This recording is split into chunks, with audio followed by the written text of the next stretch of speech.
ठीक है, तो क्राफ्ट इन टाउन में क्या हुआ था? क्राफ्ट इन टाउन में वो किस किस तरह की क्राफ्ट एक्टिविटी वो बना रहे थे, ठीक है। क्राफ्ट पर्सन जो थे, जैसे बीदर के जो लोग थे, दिस इज इम्पोर्टेंट। तो बीदर के क्राफ्ट पर्सन क्या बना रहे थे? इस तरह के बिगरी वर्क कर रहे थे। ये हुआ आपका बिगरी वर्क, ठीक है। ये बिगरी वर्क क्या था? कॉपर और सिल्वर का जो मटेरियल मेटल होता था, उसमें ये लोग इनले वर्क करते थे, जड़ाई का काम करते थे। तो ये बिगरी वर्क थे। ठीक वैसे ही जो दूसरे लोग थे, जैसे कि पांचाल या विश्वकर्मा, एक ही लोग थे, पांचाल और विश्वकर्मा कम्युनिटी।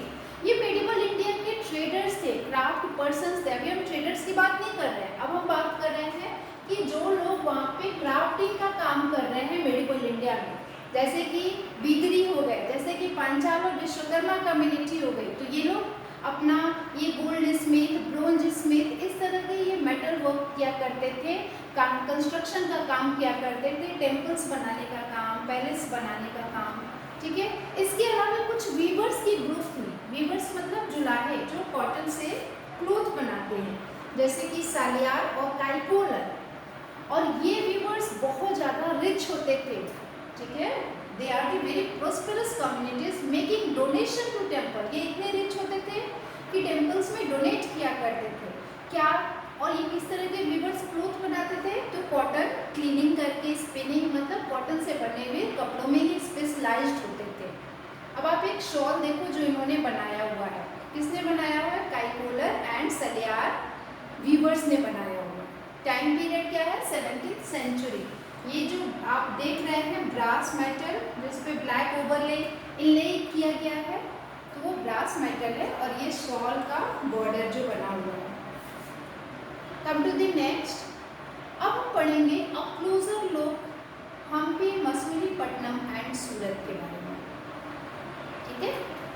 अच्छा, एक चीज़ और था, आपने देखा था कि कुछ टाउन्स जो थे वो चेंज हो रहे हैं। कैसे चेंज हो रहे हैं?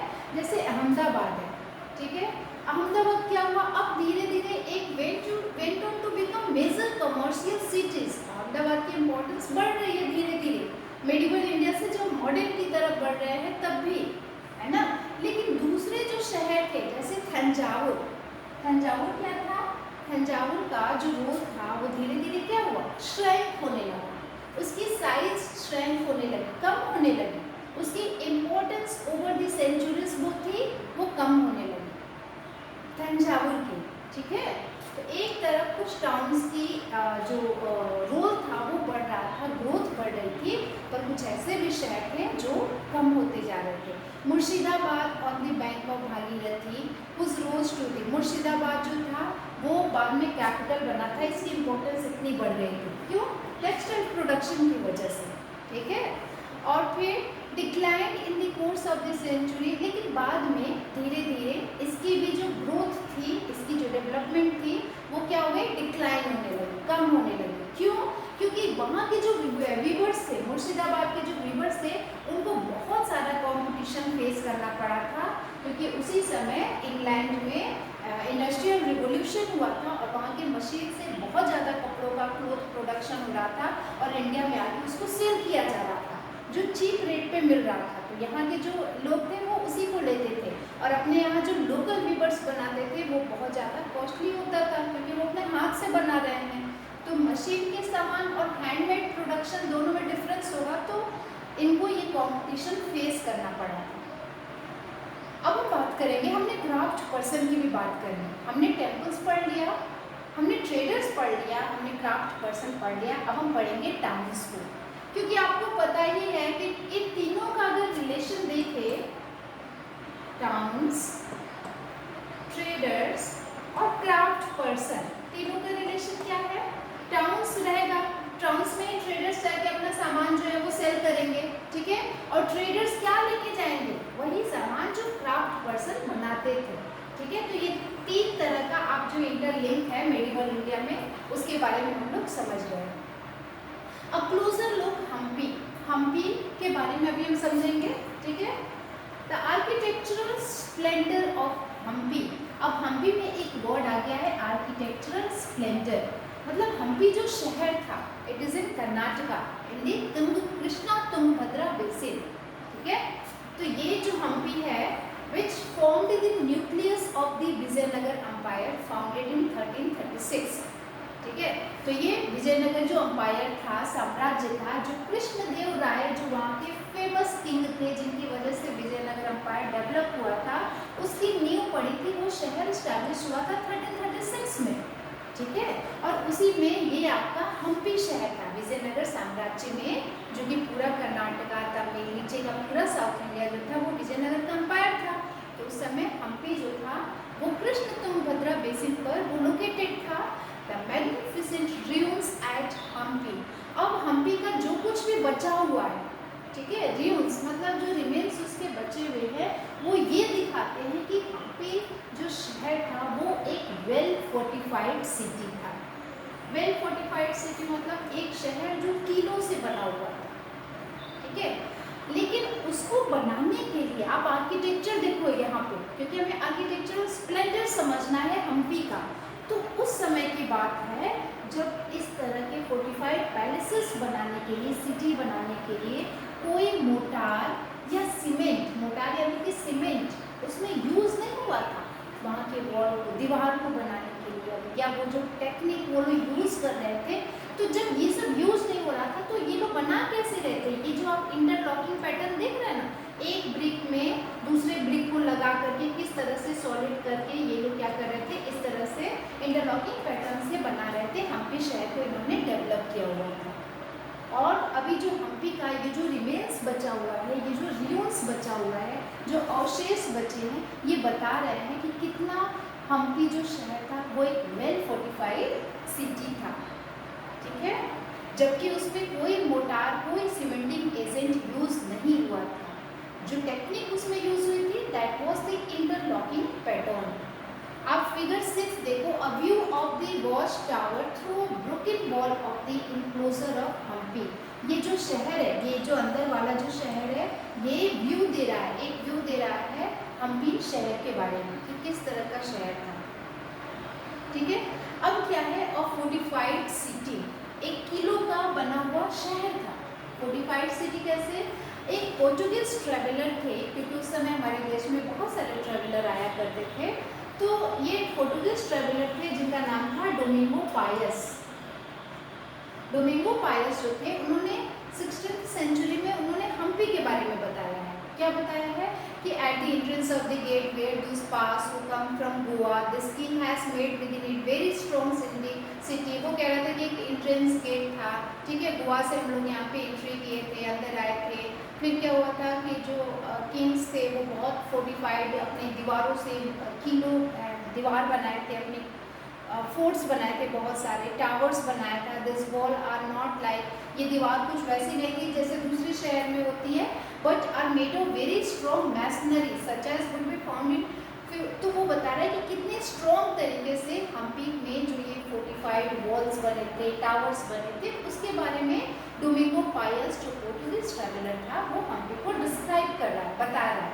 ठीक है, और कब के बारे में बता रहा है? ये 16th सेंचुरी में बता रहा है। और शहर कब डेवलप हुआ था? 1336 में। ठीक है, फिर आगे है the architecture of the Hampi was distinctive. अब देखो आर्किटेक्चर और क्या क्या इसमें अलग है। डिस्टिंक्टिव मतलब इसकी स्पेशल फीचर, इसकी स्पेशलिटी क्या है?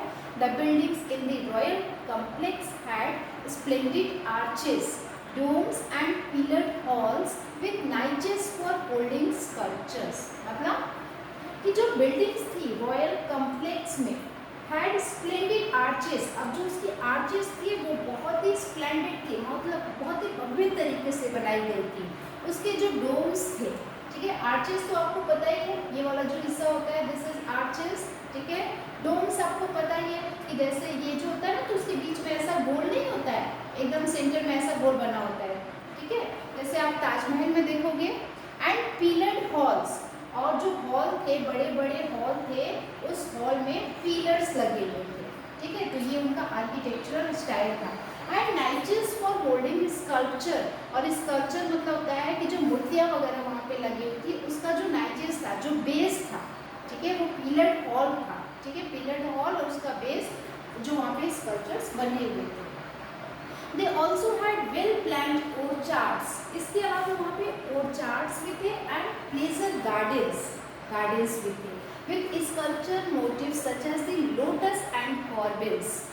ठीक है, तो ये क्या था, स्कल्पचर मोटिव जैसे कि लोटस एंड दी, मतलब इस तरह के गार्डन्स बने हुए थे जैसे लोटस वगैरह के, उसमें बहुत सारे फ्लावर हो, कुछ इस तरह से वहाँ पे आर्किटेक्चर था।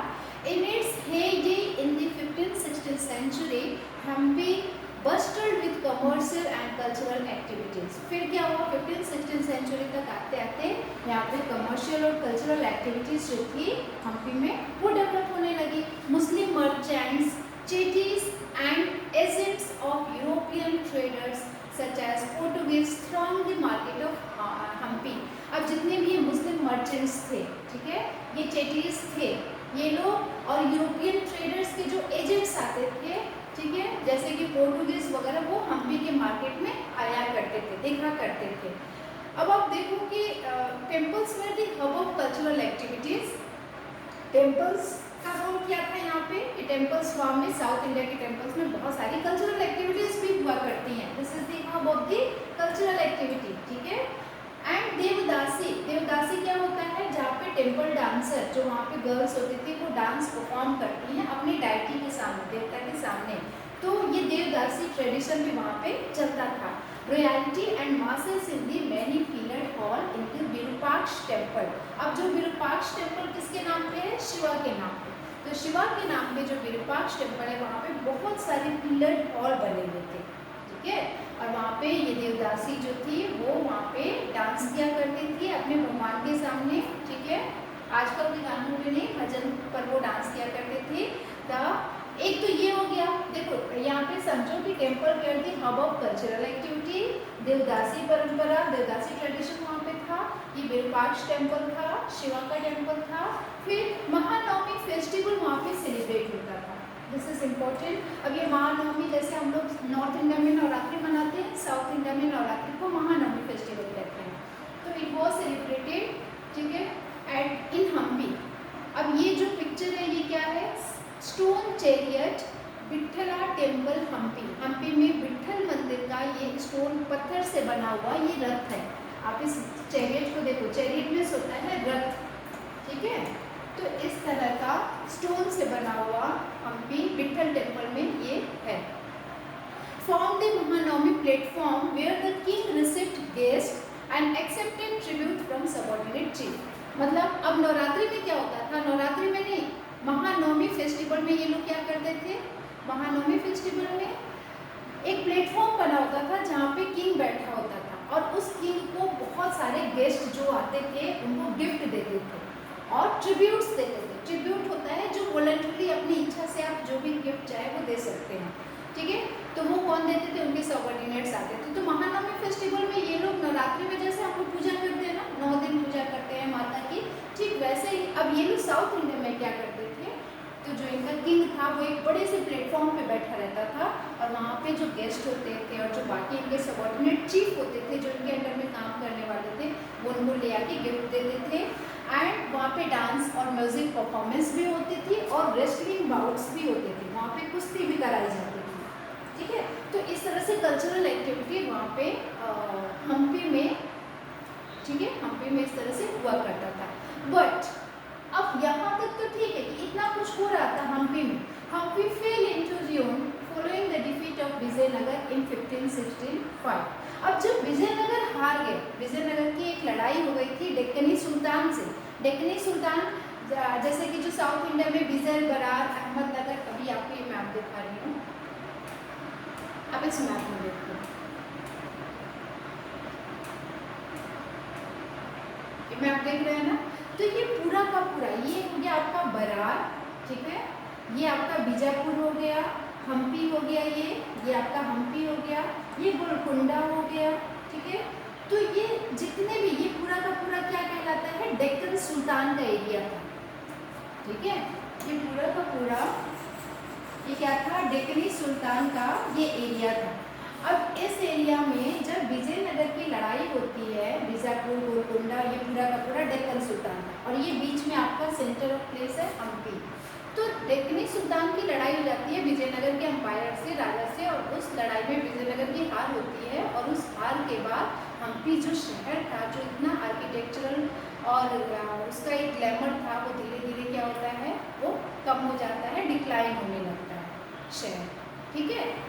और फिर हम देख रहे हैं Hampi fell into ruin following the defeat of Vijayanagara in 1565। 1565 में जो ये एम्पायर था 1336 में इस्टेब्लिश था, और 1565 में जो शहर था वो क्या हो गया, डिक्लाइन हो गया by the Deccani sultan, the rulers of Golconda, Bijapur, Ahmednagar, Berar and Bidar. ये डेक्कनी सुल्तान कहे जाते थे साउथ इंडिया में।